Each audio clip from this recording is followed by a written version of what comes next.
Hey and welcome to our room tour. This was requested from several people, so we are finally doing it and introducing our home on the road, the Bluelandy.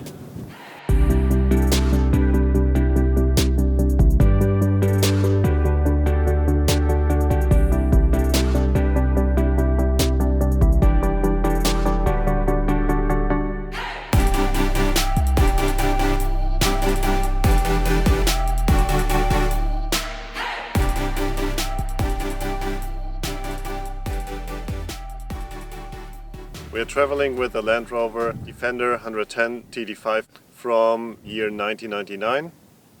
I bought the car as a standard station wagon and over the years did piece by piece quite a few modifications. It has in the meantime 240,000 kilometers. I bought it 2016, which is 6 years ago, with 150,000 kilometers, so we drove almost 100,000 kilometers, which is mainly vacations and road trips. The main modifications to the car were a suspension lift. I put in the heavy-duty suspension from the 130 model, including the helper springs in the back, and paired that with the Koni heavy track shock absorbers. We are pretty happy with that setup.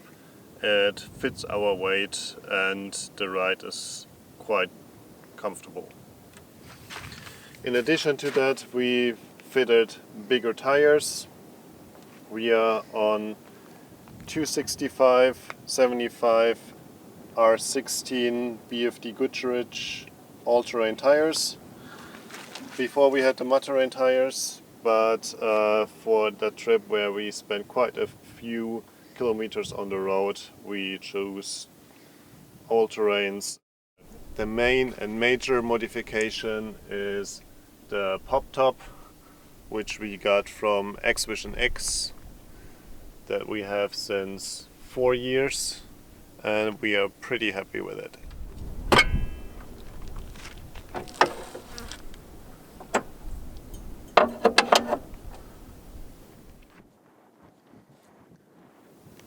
The engine stayed pretty much unchanged. We didn't went with power increase. We are still on the original 122 horsepower.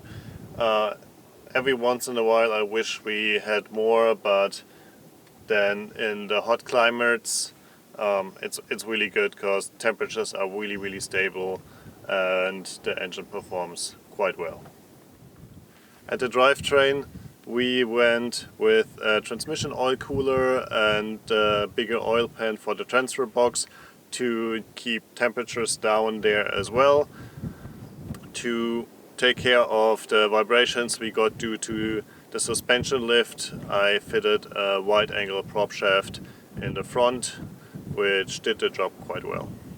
We didn't add any diff locks at the front or rear axle. We just have the center diff lock that came with the car, and some occasions it would have been helpful, but in the end it's just a comfort. We added a steering protector, which we actually never needed so far, and due to a crash where a truck crashed into the parked car, I had to replace the whole left side of the car, and in that process had to add a new bumper and new steering rods. So I went with heavy duty steering rods because they basically were the same price as the original ones. We also upgraded the standard lights with Nolden LED headlamps. I was really curious how good they are going to be and was a bit disappointed, especially at the long lights or the distance lights. They are pretty weak, and I'm happy that we have some additional lights for off-roading, but later more to that topic. I added a custom-made snorkel that I welded myself. It's stainless steel and it's 80 millimeters from the intake to the airbox, which helps to increase the airflow into the engine. On the side we went with rock sliders, mainly because they have the Highlift points, which I use quite often.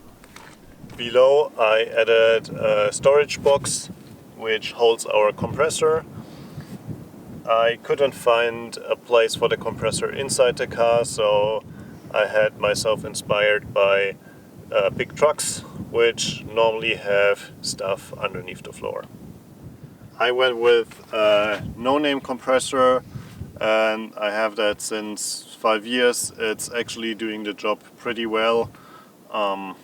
Yeah, so I'm happy with it and I didn't spend much money on it. The compressor is wired into an air system which has 2 outlets, one in the front, one in the back, so we can easily fill the tires. We have a long-range fuel tank from GMB. It adds 47 liters to the original tank. In total we have 115 liters of diesel. Also on this side you can see I closed the rear windows. It's good for better insulation, and B, I really like the looks when it's closed in the back, so it's dual purpose, at least for me. In the rear I added a new spiral carrier from X-Tech to help the opening and closing of the door. In the end it didn't do anything and opening the back door is still a nightmare. In the back we have the Highlift that also doubles as a step to get into the car. I think the place in the back is pretty perfect because it's quite protected and out of the way. After I bought the car I had to replace the rear crossmember. It was totally corroded. I had that done by a workshop. On the spiral carrier we have a rubbish bag or storage bag. We have rubbish and the grease pump in there. It's not ideal, we already got a grease pump stolen, but yeah, it's too messy to have it anywhere else in the car. On this side we have the storage box from X-Vision X. It's pretty handy because we have their fuel for the cooker, gas, recovery gear and other things that are normally quite dirty that we don't want to have in the car or even smelly, so it's good to have them out of the way. It's always 3D Tetris to get everything in, but yeah, in the end it fits.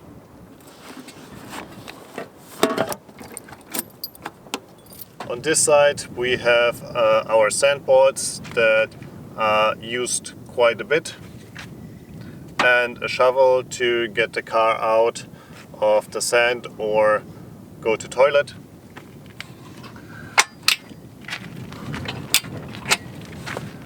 The sandboards fold down and double as cooking space. We use that almost every day as long as the weather is good. So that's great even if it's a little bit high, but it works, we're both tall.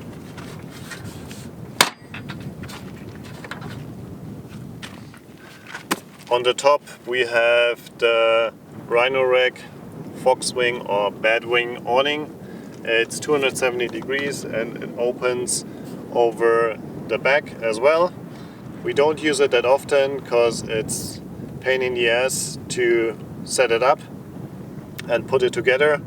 And in addition, since a few months we have problems with the zipper of the cover, which constantly opens, so yeah, I'm not sure if I would put that again. Around the car we have 5 additional lights, 2 in the front, 1 at the roof rack on the right side, 1 at the sandboards on the left side and 1 in the back. On top of the car we have the GMB roof rack. You can adapt it in the length. I went with the 3/4 version. I like it because you kind of keep the shape of the Defender and it's enough space for us for what we normally bring. On the roof rack we are having 200 watts of solar. We have an Ortlieb dry bag with winter clothes, sleeping bags, hiking boots and so on. And on the other side, since we came back, we have surfboards because we want to go surfing in Africa. We have two 80 amp batteries underneath the driver's seat. The batteries are constantly connected. I didn't want to separate them. There are pros and cons. So far we are pretty happy with the system and it works great. We added a battery monitor from Victron to see how full our batteries are, and we never got bogged down because we had no power. Regarding electrics, we have all the electrics behind the driver's seat because here they are pretty easy accessible and they're away from any water.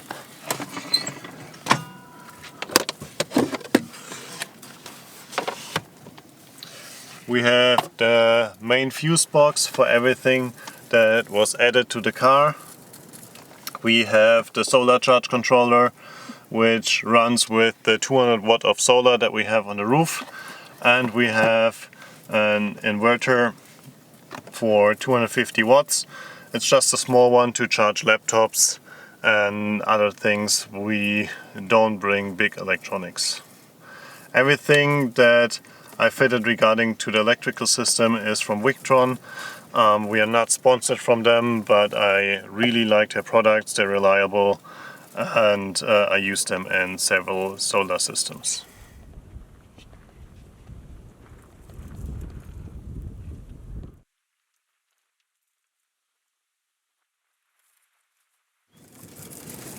I added a new center console because the old one that holds the radio below here is pretty flimsy and from plastic. I didn't like that too much. The new one holds all our switches which control the lights around the car, also the compressor and coolant pump. We have a monitor for the exhaust temperature, which to my information is like the weak spot of the TD5. If you keep that below like 700 degrees, you will not damage the exhaust manifold. In addition to that, we have a CV radio, which we don't use. Underneath the center console there is the diesel heater with some USB and 12 volt chargers. We had Irati's brother printing a navigation holder for us, which works great. Normally here's the ashtray. We didn't use that, so that's a great thing to have, to not always remove the navigation from the window when you want to put the insulating covers. That's our dash cactus or passenger airbag. The cubby box is, like with every Defender driver, I guess, always a bit messy, but they're all the things we either need to do or we need daily, like sunscreen or cameras. We use the original seats. They are not great, but yeah, they do the job. And I actually was not willing to spend $1,000 per seat. That's a little bit too much. To open the roof, you need to undo those straps on either side and then just push it up.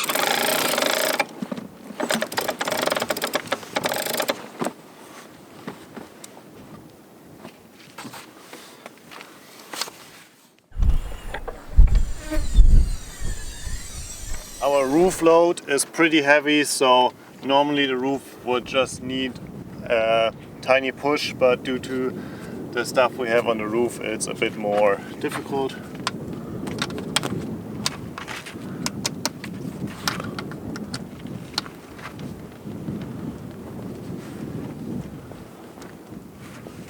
In the back we have the table from X-Tech, which is actually pretty handy. And I quite like the design. We use it a lot to make coffee in the morning or to cook when it's too windy.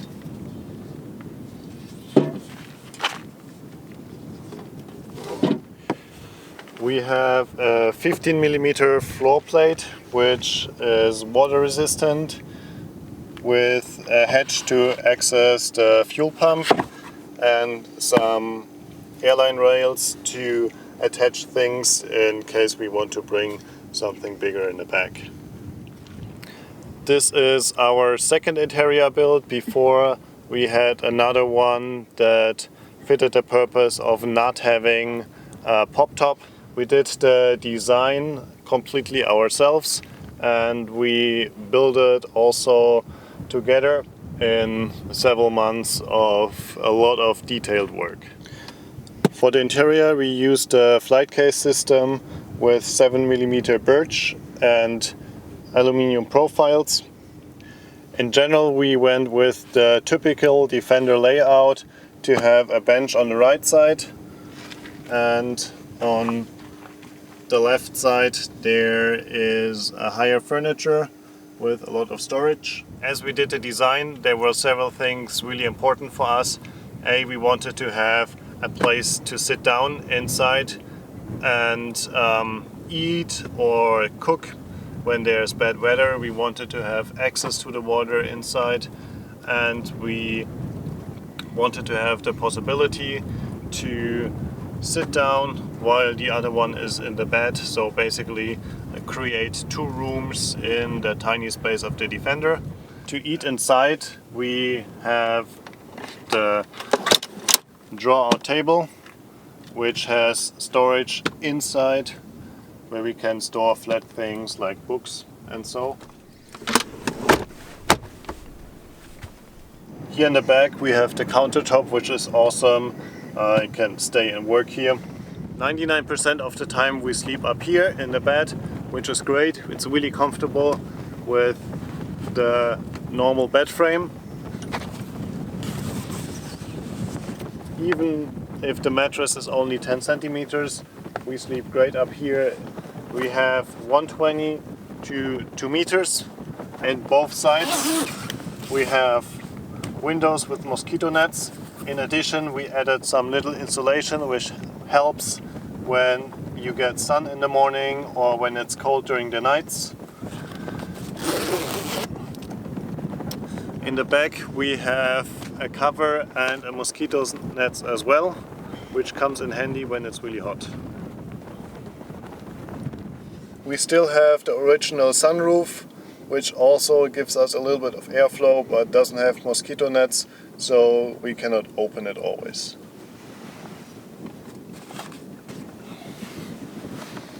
The bed is pretty easy to put up. To secure it in place we have the straps, because underneath the bed we have the storing net to store things that we use every day, like lights, then clothes for the evening, backpacks, towels. It comes in really handy, and in addition it's also our drying line. If we have wet clothes we can hang them in here. So great system, and really recommend to get a storage net. In the bench we have clothes and spare parts, but mainly things that we don't need every day because it's difficult to get to. Here we have a box where we store our electronics. We can charge them in here as well. Those little boxes keep them in order. It's really great. On the other side we have our two miscellaneous boxes, which store everything that didn't have its own place, like games and things that we don't use every day. Below the table we have 3 Euro boxes. One is with breakfast stuff, coffee, tea. One is spices and herbs.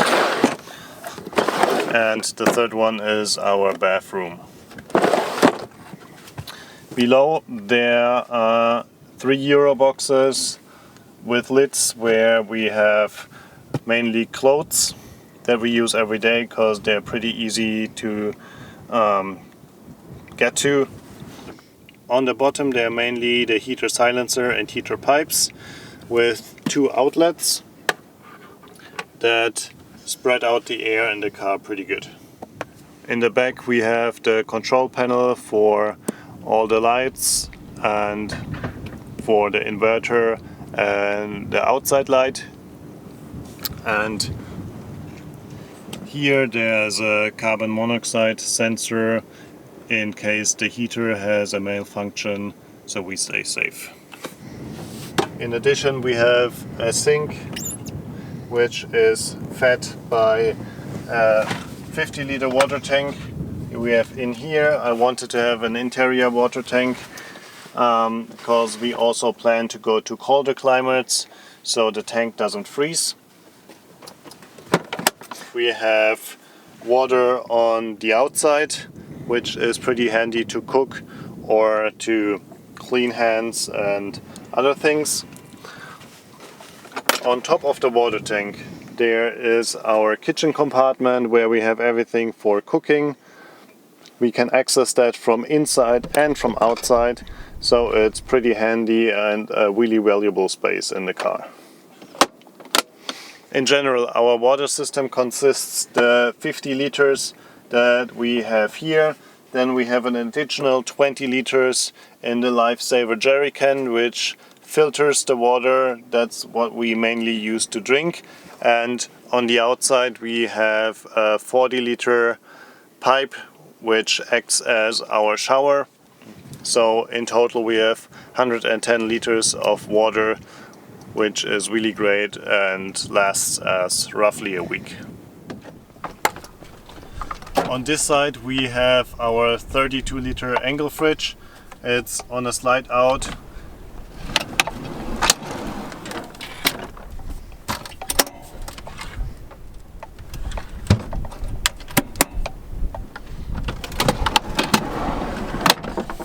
Important during the design was that we can access the fridge from inside and from outside easily, and also during driving. And we didn't incorporate it into furniture like others do, because then it cannot get rid of the heat. We were in places where we had over 50 degrees in the car and this fridge was still working great, so I'm happy how we did it. Next to the fridge there is our food compartment. On the top we have vegetables and fruits that don't need to be always in the fridge, and below that is the hidden box where we have our food storage, basically dry foods, pasta, rice, coffee, everything that we need to eat and cook.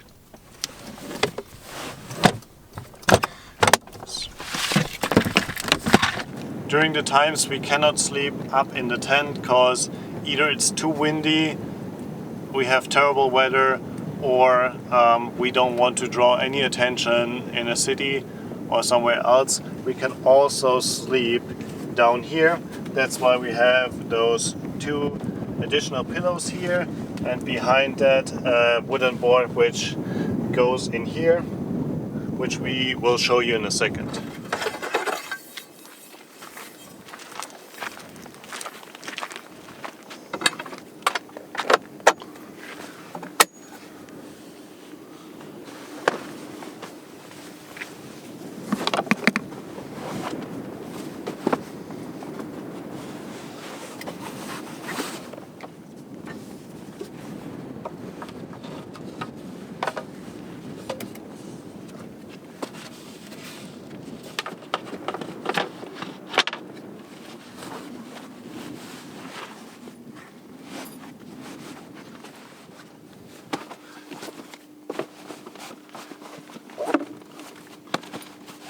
The bed down here is 1 meter, maybe 1.10 meters to, I guess, 1.60 meters or 1.80 meters. We always have our feet on the cooler and on the jerry can, which is not that comfortable, but sometimes you just have to sleep down, and we are glad we put that option. I will put the roof down now to show you how it is when the roof is down.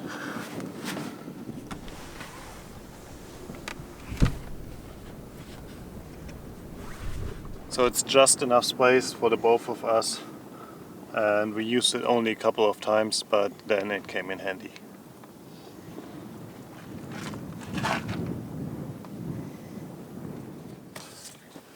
The whole car is insulated. It helps a little bit with the heat, and especially during the winter with the cold and condensating of the humidity. So I used extreme isolator that's pretty rugged. Depends your purpose. I think extreme isolator is a little bit better if you cannot cover all your walls, because it's more durable than Armaflex. Due to the fact that I run the floor from the back door to the back of the front seats, we have here a double floor storage compartment where we store our tools, our 2 chairs, our table, and our Coleman 2-burner stove. It's pretty handy because it's low and we can store heavy things. In addition, there is a fire extinguisher here, which we luckily never had to use. Here in the back we have the point to fill our water. For me it was important to fill the water on the outside of the car because it's always messy and I don't want to have any water in the car. That's a system from Caravanning and it works really great. It's connected from here to the main water tank, and we have even adapters to connect hoses here. As I mentioned before, out here we have the shower, which is just a normal sewage pipe that's glued together. In the front we have a connector to connect our showering hose. We can pressurize the tube with our air compressor to have water pressure. And in the back there is the point to fill it and pressure release valve that's set to 1 bar. To shower in the winter we have a heat exchanger which is in series of the heater. So the coolant of the engine runs through the heater and then runs through the heat exchanger and then back into the engine. I have 2 connectors here which I can connect to the shower, and I have an additional coolant pump here, so I don't need to run the engine to circulate the coolant around the engine. It works pretty well. It's even too hot most of the times. I think I will modify that in the future to put a mixing valve in as well. But so far I'm really happy about the system because I don't really like cold showers.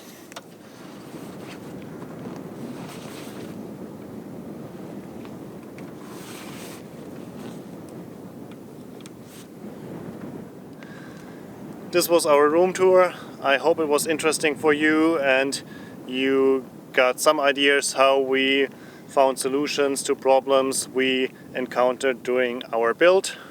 If you have questions, just leave a comment and we will get back to you. In the meantime, enjoy the ride.